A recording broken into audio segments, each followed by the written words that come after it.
I'm here with actor Jason Heyman, who just recently, God, it must have been the end of last week that you were on the blacklist, right? Right, right. Before we get to that guest spot, let's talk a little bit about when you first decided you wanted to become an actor and what steps did you take?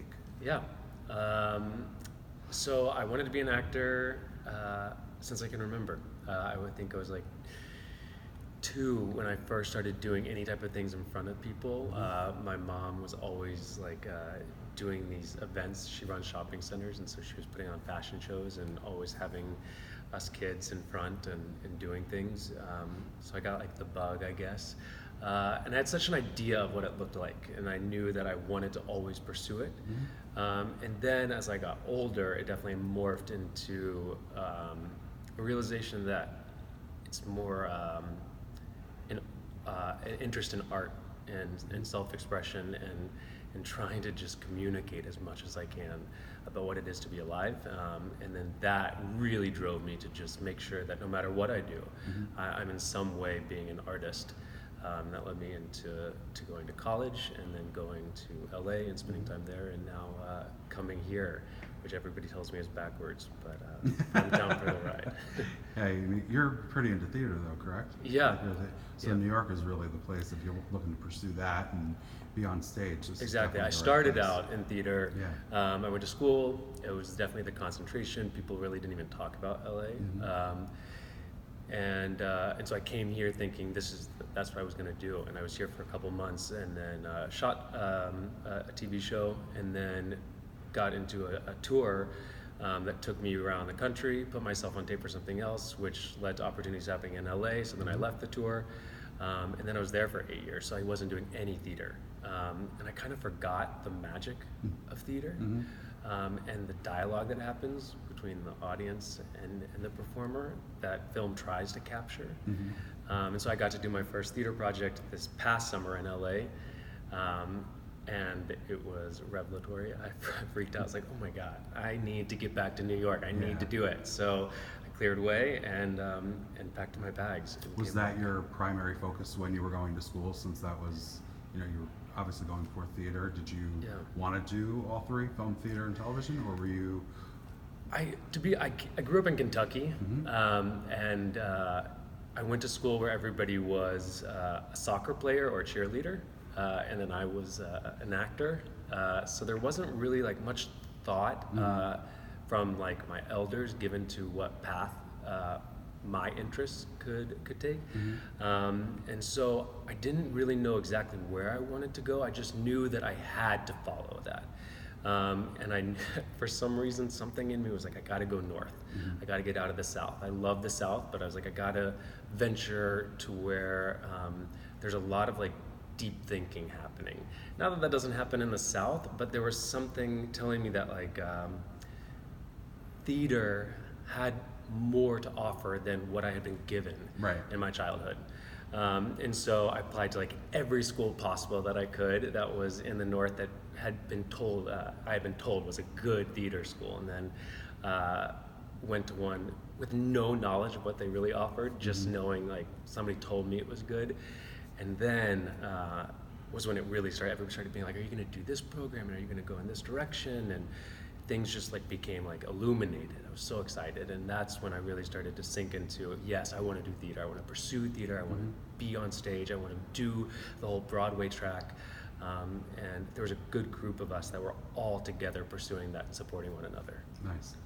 And when you moved to LA, let's make that two separate words. Instead of sounding like I was having a stroke as we were doing the interview. Were you looking for film or television, both? I know you recurred, I think it was 3 times on the end of the rest of the Yeah, I did. I think technically it was. I did 5 episodes with that. I never thought I would do soaps. A good family friend, my mom's like best childhood friend. He was a big soap guy, so I grew up like always aware of soaps, and I didn't think that I would ever do them.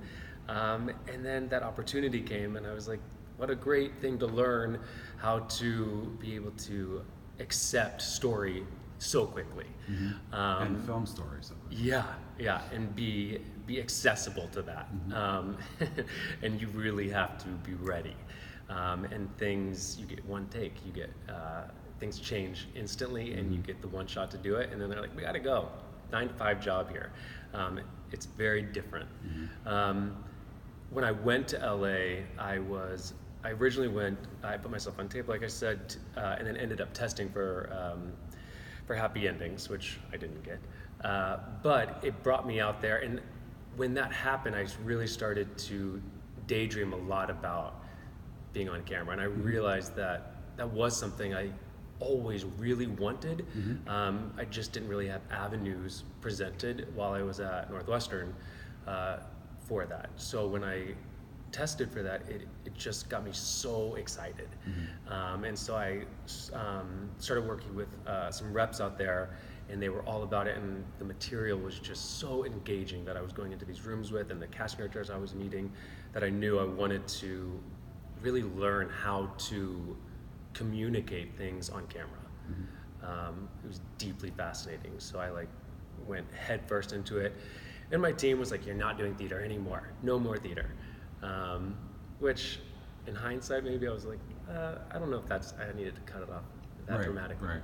But, well, I mean, when you're going out there, you kind of feel like you got to put your faith in the people who are representing you. Totally. So. Totally, and when that's such an interesting thing. Like when this business, actors have so many visions and dreams about what they want, and for a lot of us, it's a childhood hobby that then morphs into, how can we make money out of this? How can we make a lifetime career out of this? And so we're really just guiding ourselves. We don't know, and this business is all about knowing. Knowledge is power in this business. And so when you're young and you're fresh out of school, or even when you don't go to school and you just go straight to one of these big cities, you really are susceptible to the team that you build's advice. And it leads you in crazy directions that sometimes are great, and then other times you really fall on your face. And you also have to trust that person or that team of people somewhat faster than you would normally probably trust people you meet at a bar or obviously your childhood friends and family. Obviously you trust them, but if you went out to a bar and met some dude or some chick that was so that was just a weird way to phrase it. But if you were just sitting at a bar and you were talking to somebody, it wouldn't be you'd be skeptical. I have to trust you right now. I'm not sure. Yeah. And this, I'm really grateful for the experience that I had with this manager that I first signed with. I signed with her when I got there because she had a big client list, so that meant something. Celebrity meant something. And so when I signed with her, and she really taught me a lot. I always say struggle fortifies. So I'm grateful for all those struggle times. But she said to me, she was like, Jason, grow some balls, leave New York, and I will chew on glass before you do music theater again. And are her insides cut up? Just do it. I mean, I didn't do it for 8 years. Granted, I moved on from our working relationship, but I so blindly listened to her.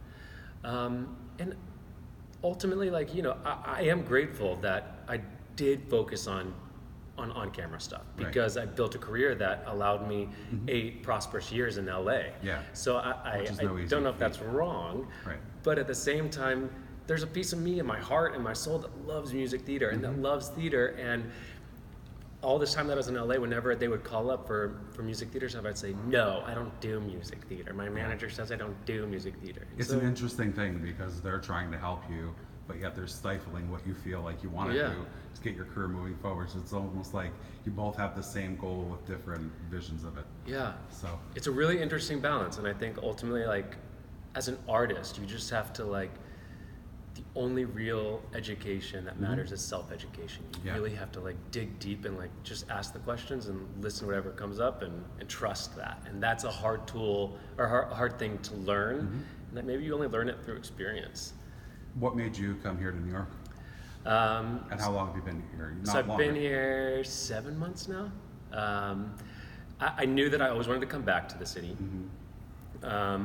2 years ago, I was up for Miss Saigon, And so I came back to the city to work with the creatives for that, and I like felt this really crazy energy of like, yes, I get to come back. I'm gonna have a reason to have to leave LA.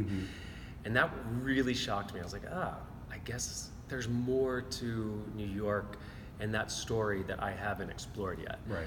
So then that was like definitely like rumbling within me. I knew that I needed to like address that at some point. And then when I did this show this past summer at Rockwell in LA, there was a moment I was on stage and there was this really honest experience between the audience and me. And I was like, this is so profound. And I was reading this book, Mystic in the Theater, about Eleanor Duse and all of what she expressed in her artistry. And I was like, okay, I don't think that I'm going to be able to find this here. I think that New York is really where I need to go and like seek this out and go on a journey there. So things just like kind of worked out for me to take the time. So I was like, I'm going to give myself a year and see what happens and come to New York and give it a whirl. Yeah. And you booked obviously the Blacklist. You were on was it the season finale? Yeah, season finale. Season finale. That was like a really fun experience in terms of like I got here and Bonnie and Zoe and Matt, the casting team, they called me in nonstop for the show. And I was auditioning. I saw them more than most people I saw in the city. Yeah, I mean, I really got to know them, and they were so wonderful and just so accommodating, and always just bringing me in, out always as an option. That's such like an interesting thing about the life of an actor specifically, is that you see the one success, but you don't realize like how much like failure there is behind. Right, absolutely. I think that's why actors hate the overnight success label. Yeah. If you didn't see what I was doing for the past 12 years. Yeah, there really is. Yes, my first part may have propelled me into something, but there was a lot of time before that propeller started going. Yeah. You build like a whole story that then has the thing that people see and recognize. Like the same as like winning an Oscar. Like that's 20 years or 40 years of a whole experience. The Oscars, that one night. Right. I think there's like some line in BoJack Horseman. Do you watch BoJack Horseman? No.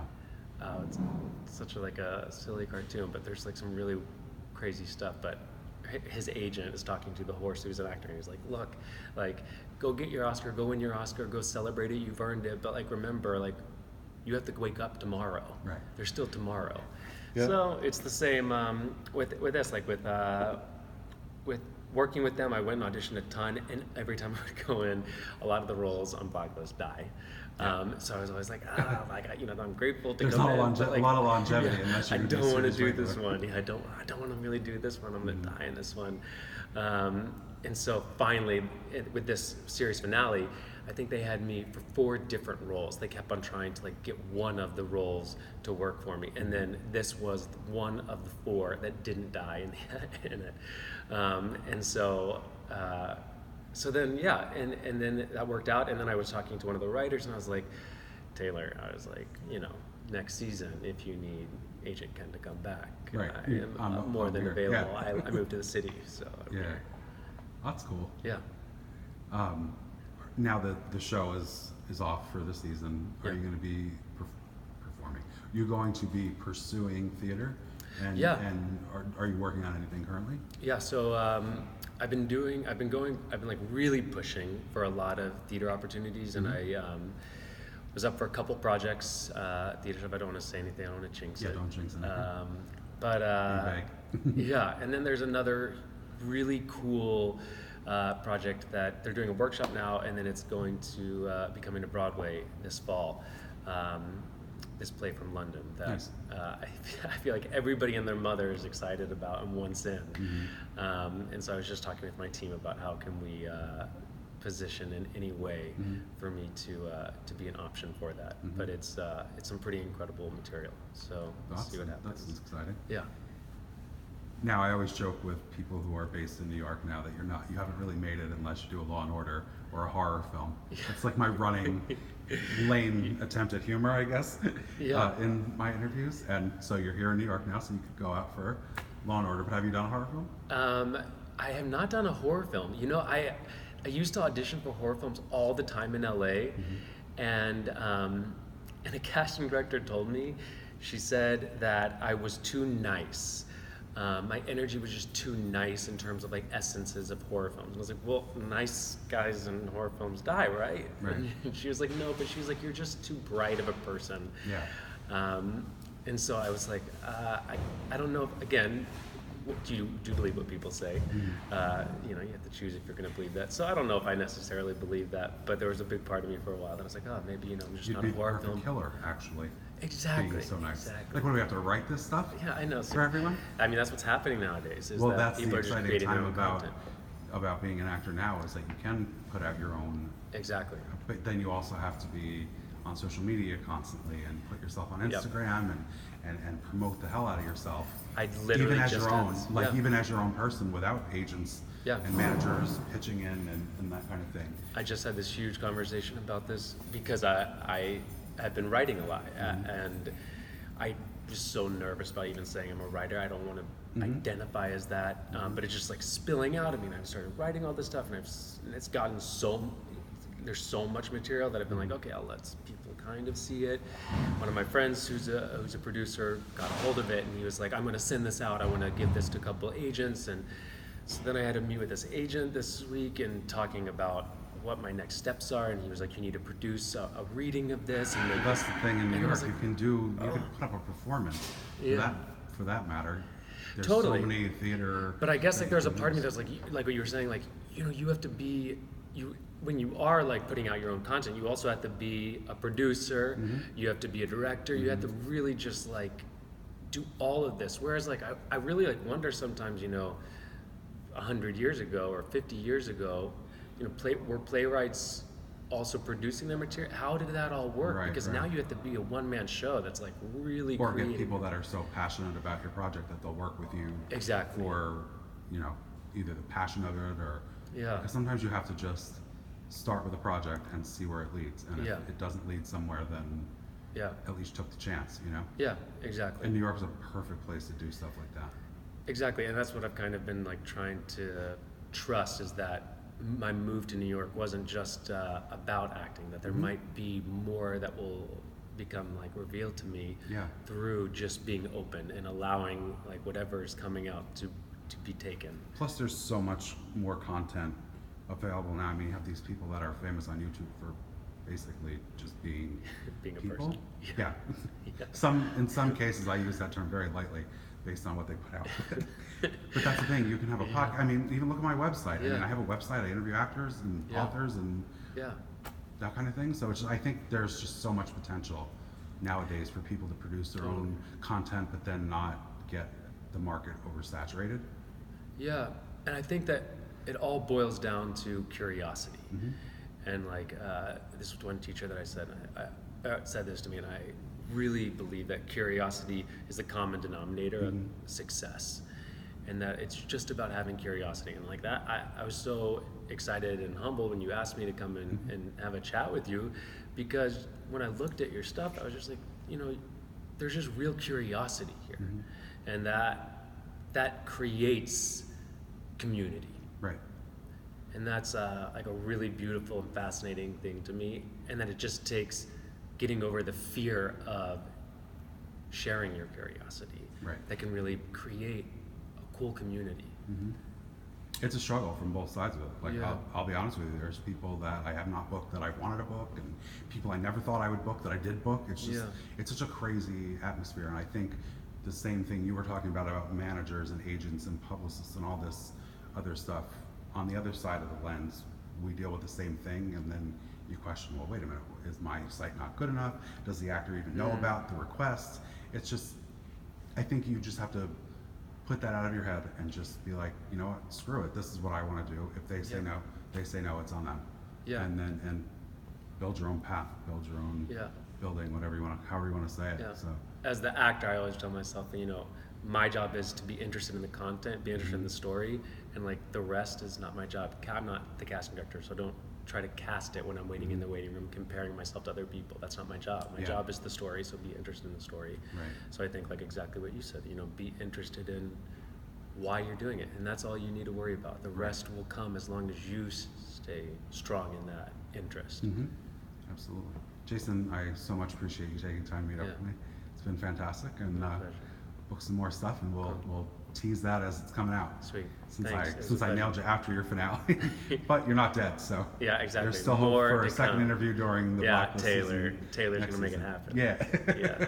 If he doesn't, Taylor, it's on tape now. Yeah, You don't make it exactly. happen, we're coming for you. That's amazing. Thanks, Jason. Cool. Thanks.